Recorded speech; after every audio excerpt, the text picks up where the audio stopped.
Back in the summer of 2004, we knew that we wanted to start working on a next generation Star Wars game. And with a galaxy as deep and as large as Star Wars, the opportunities are almost endless. We would go and we would just watch the movies and then get back together and say, okay, what types of characters did we like? What types of things really resonated for us? What are the things that were referenced that haven't been explored yet that we want to explore? So it was actually, we didn't have a shortage of ideas. It was whittling down to the right idea, ranging from a Wookiee freedom fighter.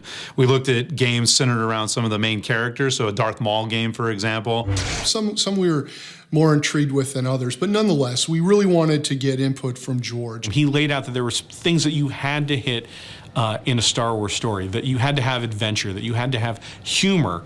And then we show him the next presentation is this Wookiee game, and he looks at it and he goes, so I just spent 45 minutes talking to you about the importance of drama, and you present me a game concept where the main character doesn't talk? So he wasn't a big fan of the Wookiee game, but he understood what we were going for in terms of a superhero type character in the Star Wars universe. A lot of the early Star Wars concepts revolved around gadgets and tricked out spaceships. But it just got outside the realm of what really felt organic to Star Wars and the brand of Star Wars and the canon. The Jedi's already a superhero. I mean, he already has powers, but what if we not expanded those powers in the sense of adding new powers or gave him an entirely different slant, but what if we took the existing stable of powers and reimagined them? Well, what if we really jacked it up? What if we unleashed it and delivered a Force experience that people hadn't seen before? Why it worked for us and why that was the direction we wanted to head is because it was the one that made you feel the coolest and the most powerful. And from a game perspective, moving to next gen, oh my goodness, you know, when you've got the power of the 360 and the PS3 at your fingertips, suddenly you can actually pay off on that unleashed feeling in a way that you couldn't do before. George is all about, fundamental gameplay, and so immediately when he saw that, that was what we were going to do. He allowed us to give Darth Vader a secret apprentice, which from a canon standpoint is just fantastic. It is such a rich character opportunity. He's got a great love interest in Juno Eclipse, so it's not just blowing things up and unleashing the Force on everyone, it's the consequences of those actions as seen through the eyes of Juno. So that gives an emotional weight that's crucial to delivering a Star Wars experience.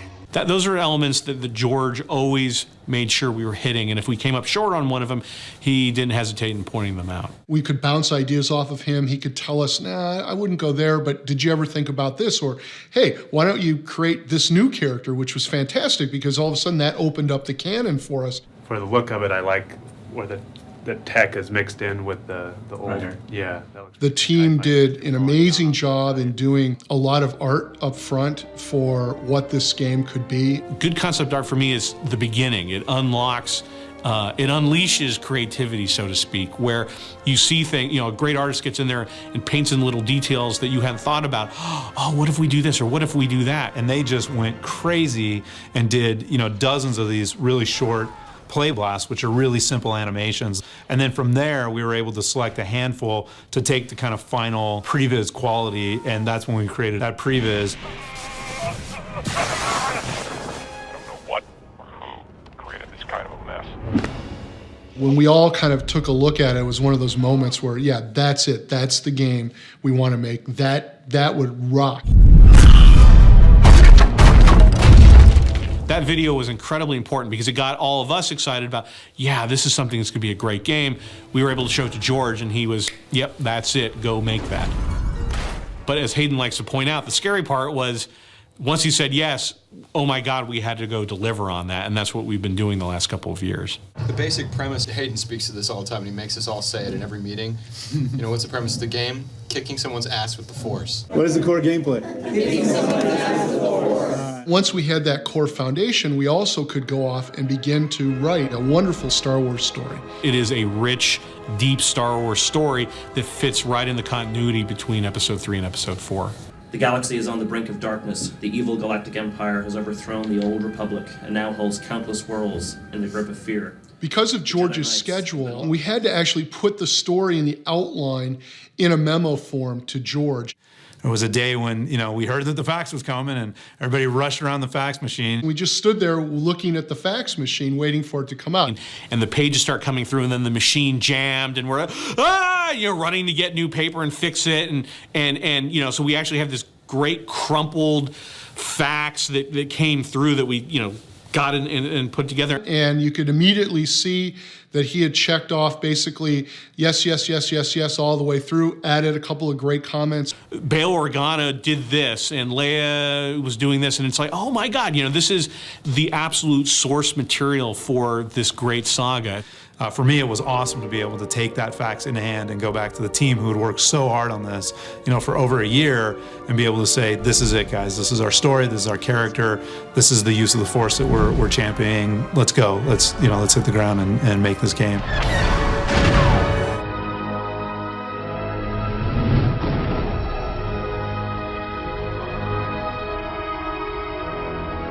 The time between episodes 3 and 4 is an incredibly fertile time, and George encouraged us to develop new characters to tell new stories.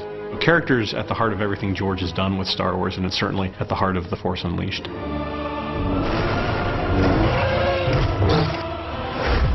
The main character in The Force Unleashed is this character of Darth Vader's secret apprentice. He's almost this primal character that has these incredible force powers and uses them in highly destructive means. That's how he's been trained by Darth Vader. No Jedi in history has ever used the Force in the way that this guy uses the Force. Vader's sort of experimented with this kid to see how far you could take it. And he's taking it to the limit. He's taking it as far as it can go. He's a Force wrecking ball. He's unstoppable. George was very big on make sure you have a love interest, make sure you have a Jedi mentor, make sure you have a comic sidekick. Hayden worked really hard in coming up with new and unique characters that also fit very familiar archetypes within the Star Wars universe.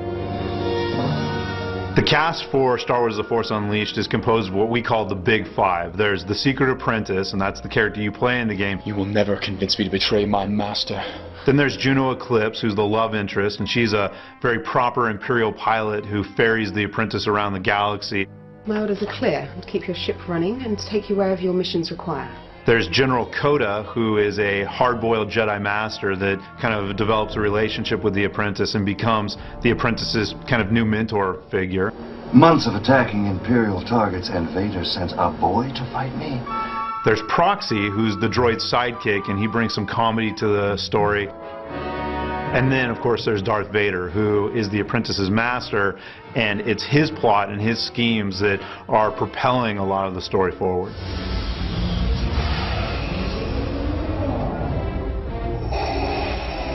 We had many conversations with George Lucas about Darth Vader and what is going on in his mind and his heart during this time period. I am your father. The relationship between Vader and the Apprentice is definitely, absolutely father and son. We sort of decided that the Apprentice is kind of like a dark Luke Skywalker. Join me. This is what would have happened to Luke Skywalker had he joined Vader. With our combined strength. This is how Luke would have been trained. This is what Luke would have been like. I'll never join you! Vader's a horrible father figure. He can't be a good father. His goals are so at odds with nurturing somebody. He wants to drive this kid to the dark side. And so Vader's been torturing this kid from an early age. And in terms of this kid's morality, he doesn't know which way is up. We knew that the character was going to have had a hard existence, a hard childhood and adolescence, that he wasn't going to be able to relate well to other people outside of Vader and kind of his droid sidekick. So when he first starts interacting with Juno, for example, the apprentice has no idea how to handle it. Captain Juno Eclipse, born on Coralag, where she became the youngest student ever accepted into the Imperial Academy. When the apprentice first bumps into Juno, when he first meets her, there's kind of a fun playground dynamic where he's taking Proxy aside. He's like, who's that? Like, what? Oh my God, don't tell her that I like her. Shh. Here, pass this note. Is there a psychological profile in there too? When developing The Secret Apprentice, we really wanted to look at a character that the player could inhabit, a character that had a personality that was somebody that you wanted to be, that you aspired to be in the game. So we really wanted to advance the technology of storytelling and character development through character performances. So we have true character performances in our game using full-on image capture and motion capture technologies that were pioneered at Industrial Light and Magic. So we really had to cast an actor that could act not just using their voice, but also with their face. We're in this room, we're surrounded by these cameras at first, and I was really scared that they were just going to sit you down in a chair and be like, okay, we're going to put dots in your face, okay, now act. We have all these little tiny reflective white spheres on the face in different positions. And those cameras know exactly where every one of those little dots lives in that 3D space. And when they turn or they change position, the camera tracks that information. And that way we know exactly how our character is moving, and we have all that data. Was that okay for... It's like acting from the shoulders up, and you're trying to give all of this drama to it, and you're basically shooting it just like you would a film. One of the many things that really sets us apart is our collaboration with ILM. ILM has a suite of tools and technologies that they call the Clone Cam, which enable them to capture 3D data at a fidelity higher than anyone else. We're leveraging that expertise, we're actually using those tools, we're using that facility to generate all this data. And when we have that, the quality bar goes through the roof. There are things that we've never really seen before in a game from kind of a character performance standpoint, and I think that's just going to draw players in. The only note from that scene was what is your bidding, my master, is just we talked about this last time, so just putting a little more venom on that. On my master? Yeah, on the my master part. What we tried to do is tell a story that helps close some of those gaps between episodes 3 and 4. Particularly with The Force Unleashed, the character arc is incredibly strong because the theme of The Force Unleashed is redemption. And in fact, the place that they end up makes these characters so pivotal in the Star Wars saga that once you place these characters between the first trilogy and the second trilogy, you can't imagine Star Wars ever again without them.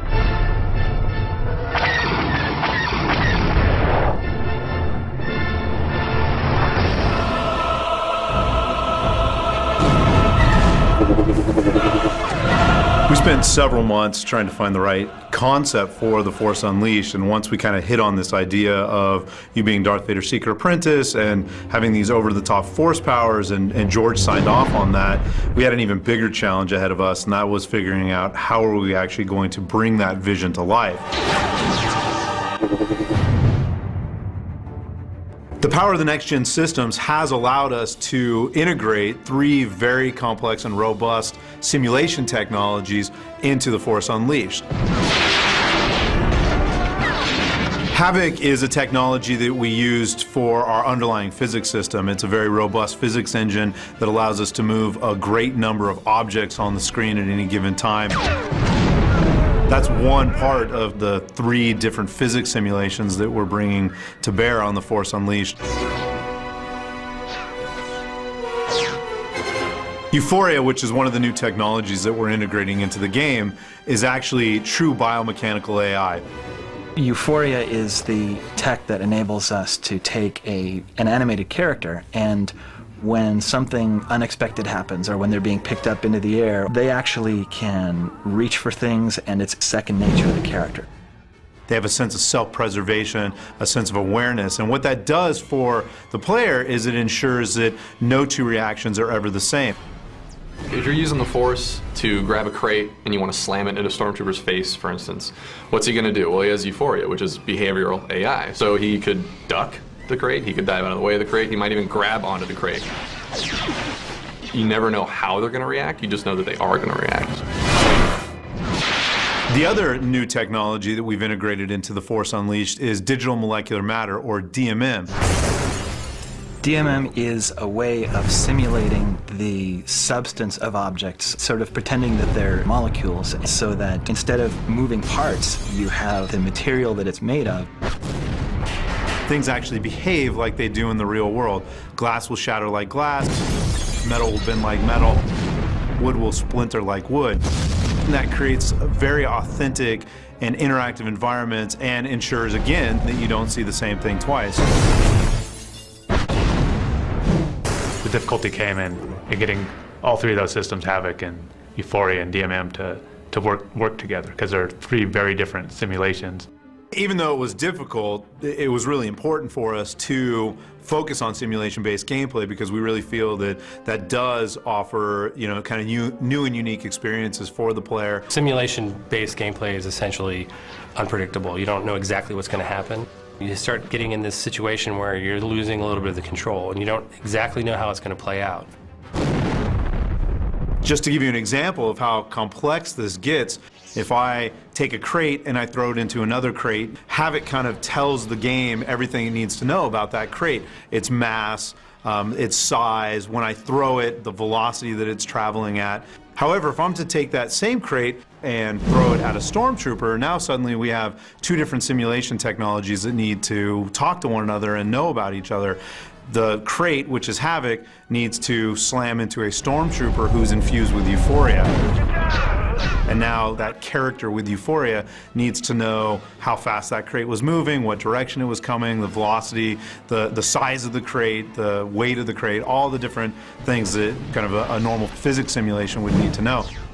Then you can also imagine even more complex scenarios, things that happen every day in our game. What if I take that same crate and the stormtrooper grabs onto the crate and I throw both of those into the plate glass window at the same time? We've got all three now talking to each other. It's been a huge, huge challenge to get those three simulation technologies to talk to one another, but now that we have it working, it is resulting in new and surprising and unexpected things. And this is what our QA team, the guys that play the game every single day and serve as the eyes and voice of the consumer, are discovering.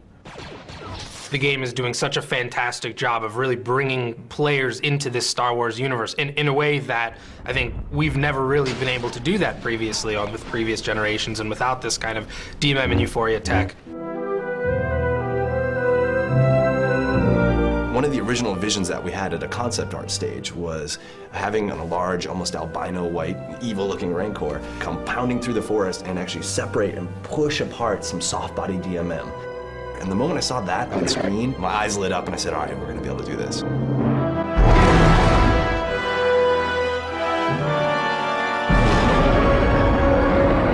We're at a point right now where all these kind of pieces of the game are coming together, and it is creating this really kind of cohesive, authentic Star Wars experience. When the player steps into that world, this is going to be the first time that they stop and go, oh, I'm in Star Wars. I think there's just a ton of moments in this game where you kind of play and you get this really full kind of idea of what the Force is. The way the game is set up, the way we're integrating those technologies, you're not playing something you've played before. You're literally playing something that has not been in a game before. So it's a lot of fun to explore that. I think that when you finally pick up the controller and you're actually immersed in this game, you're going to feel like you are in the Star Wars galaxy, that you are inhabiting this character of Darth Vader's secret apprentice. And that's an end result of us bringing together all these technologies and all the hard work of so many different team members and so many different disciplines.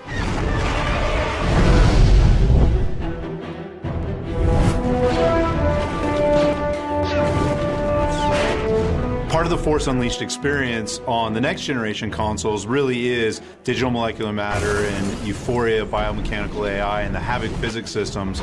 But we really have focused a lot of effort on ensuring that you get the same great Force Unleashed experience no matter what platform you play the game on. So, the PS2, PSP, and Wii versions are being built by a company called Chrome Studios out of Australia. One of the things we've strived for at Chrome in developing Force Unleashed is making sure that no matter what platform you're on, whether it's the PS2 or the Wii or the PSP, that you're just totally feeling empowered. The experience that you get will just be phenomenal across every SKU. When we first started working on Star Wars The Force Unleashed, we knew we wanted to put it on as many platforms as possible.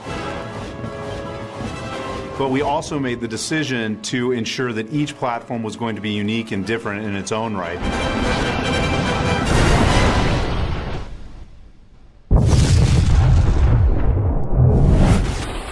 On the Wii, we have the very visceral experience of wielding a lightsaber using the Wiimote and your force powers using the nunchuck. You know, you swing the Wiimote and it responds to your swings. You're able to stab, uppercut. People go flying in every direction. It's exciting. It is the most connected to the Force. You are feeling like you're doing these things because you have to physically get up and move.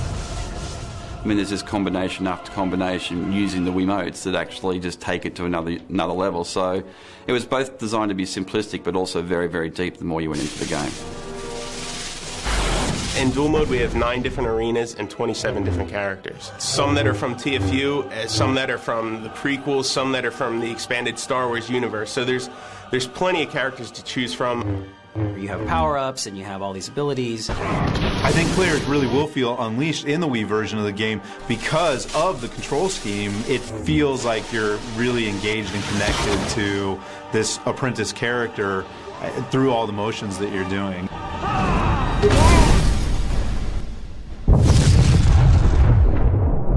So the great thing about working with Chrome has been giving them an opportunity to develop some unique content. So there's locations, there's characters, there's places on those platforms you're not going to see anywhere else.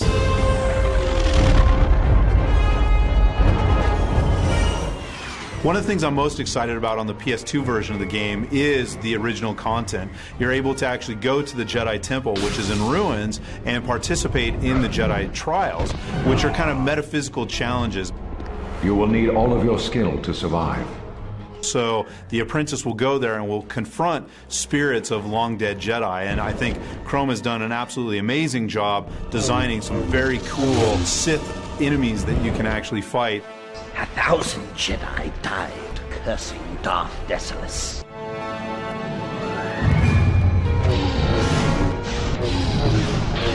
This console's been around for a long time, but we're still pushing the envelope. We went back and we built a new physics solution from the ground up so you can have tons of ragdolling enemies flying across the screen. You can pick up 20 or 30 things in a room at one time, and they're all moving in motion, and they look real. It looks like real physics, and that's something I never thought we could do on a PS2.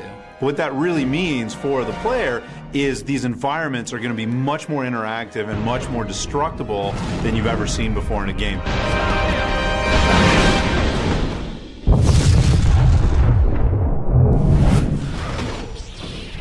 Early on, we knew we wanted to do a PSP version of the game, but we wanted a mode that players could just kind of pick up and play that really would harken back to all of the films and give, the PSP owners something special and unique and new. So we came up with this idea of historical missions.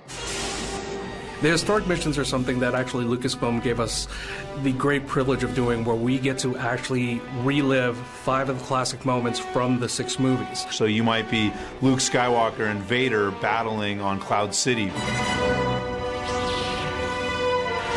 But rather than just having the powers that we saw in the film, you actually have all these unleashed powers. You have repulse, you have lightning, you have a really supercharged force push. And it's being fought in a very destructive environment. There's no limit of power you're going to feel coming from the PSP. When you cast lightning, you're going to hear that fizzle, you're going to see that zap.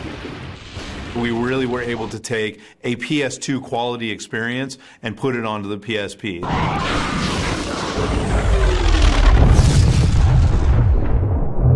And the DS version is being developed by a company called N-Space. And they've really brought something special to the table with our control mechanics and this kind of really easy combo system. The touchscreen interface that we came up with, collaborating with N-Space, I think really helps bring the experience closer to the player's hands. Anybody should be able to just pick up the DS and, using the stylus, be able to chain together lightsaber attacks and combine those with force powers so that literally being unleashed is only a flick of the wrist away. So you jump right into it, and before you know it, you're using force powers that you've never seen in the movies that are just doing incredible amounts of damage. We have a couple different multiplayer modes, more of a standard deathmatch on the DS. We also have more of a duel-based multiplayer mode where it's sort of there's a back and forth and a sway meter, and whoever gains the advantage kind of unleashes themselves, and it's really a lot of stuff in one small package. I think everyone's going to be really happy with what they see, no matter what platform they play, because we really have delivered on kicking ass with the Force and immersing people in these great locations and this really awesome story, and doing it in a fun way that they can really get into. You're going to feel powerful right off the bat, and that's, kind of at the core, that's what TFU is about, to feel like the most powerful Jedi or the most powerful Force wielder of all time. Each platform is delivering the same great story. Each platform is delivering an unleashed experience. They all do it very differently, but they manage to make you feel like Darth Vader's secret apprentice who's on this epic journey.